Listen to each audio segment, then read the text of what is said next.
News, सच जरूरी है। नमस्कार, दिन भर के तमाम बड़ी खबरों में आपका स्वागत है। मैं हूं आपके साथ सोनल। आज आपको ऐसी खबरों से रूबरू कराएंगे जो पॉलिटिक्स की सियासत के पन्नों पर एक नया इतिहास बनते चलते हैं। पवार का पावर बरकरार। एनसीपी को कमेटी की बैठक में शरद पवार का इस्तीफा नामंजूर। राष्ट्रवादी कांग्रेस पार्टी चीफ और महाराष्ट्र की राजनीति में के कद्दावर नेता शरद पवार के इस्तीफे के ऐलान के बाद मुंबई में पार्टी की कोर कमेटी की मीटिंग हो रही है। इसमें सुप्रिया सुले, अजित पवार सहित कई दिग्गज नेता मौजूद है। इस दौरान शरद पवार के इस्तीफे की पेशकश को अस्वीकार कर दिया गया है, जिसका अनुमान उनके इस्तीफे के बाद से ही लगाया जा रहा था। बताया जा रहा है कि एनसीपी की कोर कमेटी ने शरद पवार से पार्टी का नेतृत्व जारी रखने का आग्रह करते हुए एक प्रस्ताव भी पारित कर दिया है। पार्टी नेता प्रफुल्ल पटेल ने यह प्रस्ताव पेश किया था। एनसीपी उपाध्यक्ष प्रफुल्ल पटेल ने प्रेस वार्ता के जरिए मीटिंग में हुए फैसले के बारे में जानकारी दी। उन्होंने कहा कि शरद पवार ने 2 मई को अचानक अपने इस्तीफे का ऐलान कर दिया था। उनके फैसले से सभी दंग रह गए थे। उन्होंने आगे की कार्रवाई के लिए और नए पार्टी प्रमुख का चुनाव करने के लिए पार्टी नेताओं की एक समिति नियुक्त की। आज हमने समिति की मीटिंग की। इसमें हमने पवार साहब से यह आग्रह किया है कि वह अपना कार्यकाल पूरा करें। प्रफुल्ल पटेल ने आगे कहा कि मैं और कई नेताओं ने पवार साहब से मुलाकात की और हमने उनसे निरंतर अपने फैसले पर पुनर्विचार करने का आग्रह किया, क्योंकि इस वक्त देश और पार्टी को उनकी आवश्यकता है। न सिर्फ एनसीपी नेताएं बल्कि अन्य पार्टी के नेताओं और प्रतिष्ठित हस्तियों ने भी उनसे पार्टी प्रमुख बने रहने का आग्रह किया है। आइए बढ़ते हैं अगली खबर की तरफ। प्रियंका गांधी के रोड शो के साथ कांग्रेस करेगी प्रचार अभियान का आगाज। मध्य प्रदेश में इस वर्ष 2023 के अंत में होने वाले विधानसभा चुनाव में भाजपा को मात देने के लिए कांग्रेस ने अपनी कमर कस ली है, जिससे कि कांग्रेस विधानसभा चुनाव में बाजी मार सके। इसके चलते कांग्रेस के प्रचार अभियान का आगाज कांग्रेस महासचिव प्रियंका गांधी करेगी। प्रियंका गांधी 12 जून को जबलपुर में जनसभा और रोड शो करेगी। कांग्रेस ने प्रचार अभियान का आगाज करने हेतु जबलपुर का ही चयन क्यों किया? इसकी कुछ खास वजह है।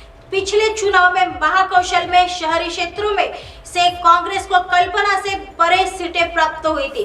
जबलपुर जिले की 8 सीटों में से कांग्रेस और बीजेपी ने 4-4 सीटें जीती थी। कांग्रेस ने 4 में से 3 सीटें शहरी क्षेत्र में हासिल की थी। कांग्रेस पार्टी द्वारा किए गए भारत जोड़ो यात्रा अभियान में महाकौशल अछूता रह गया था, क्योंकि राहुल गांधी की भारत जोड़ो यात्रा का रूट मध्य प्रदेश में मालवा निमाड़ के जिलों में था, जिसमें प्रियंका भी 6 दिवस तक इसमें शामिल थी। इसलिए प्रियंका गांधी के नेतृत्व में यात्रा निकाली जाएगी। प्रियंका गांधी के आने से महाकौशल के अलावा विंध्य और बुंदेलखंड में भी असर होगा।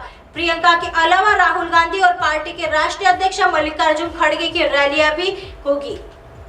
आइए बढ़ते हैं अगली खबर की तरफ। गैंगस्टर अनिल दुजाना के एनकाउंटर के बाद आया सीएम योगी का बयान।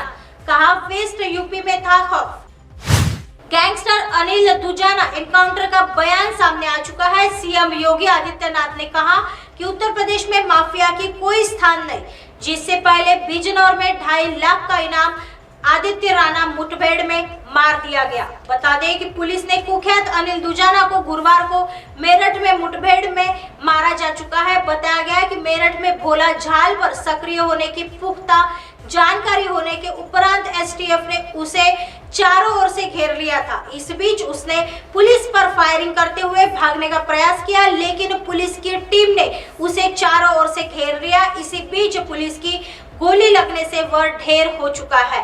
कुख्यात बदमाश अनिल दुजाना का वेस्ट यूपी में खौफ बहुत अधिक था। गुरुवार दोपहर को मेरठ में भोला की झाल पर एसटीएफ के साथ मुठभेड़ में मार दिया गया। अनिल दुजाना वेस्ट यूपी में खौफ का पर्याय भी बना हुआ था। उस पर लूट, डकैती, हत्या सहित 60 से अधिक मुकदमे दर्ज थे। मेरठ में एसटीएफ के एसपी ब्रजेश सिंह के नेतृत्व में टीम ने उसे गगनहर पर लोकेशन मिलने के उपरांत घेर लिया। अनिल दुजाना ने एसटीएफ की टीम पर फायरिंग की। जवाबी फायरिंग में वह मारा गया। कहा जाता है कि इसकी जानकारी मॉनिटरिंग सेल के द्वारा पुलिस को भेजी गई थी, लेकिन स्थानीय पुलिस ने इसमें संज्ञान भी नहीं लिया गया। जेल से बाहर आते ही अनिल दुजाना ने जयचंद प्रधान मर्डर केस में उसकी पत्नी और गवाह संगीता को भी धमकी दी थी, जिसके बाद उच्च अधिकारियों ने एक्शन लेते हुए अनिल दुजाना के विरुद्ध पिछले सप्ताह में 2 मुकदमे दर्ज किए। ऐसी ही खबरें फिर लेके आएंगे इसी समय इसी जगह। तब तक देखते रहिए MNS न्यूज नेटवर्क।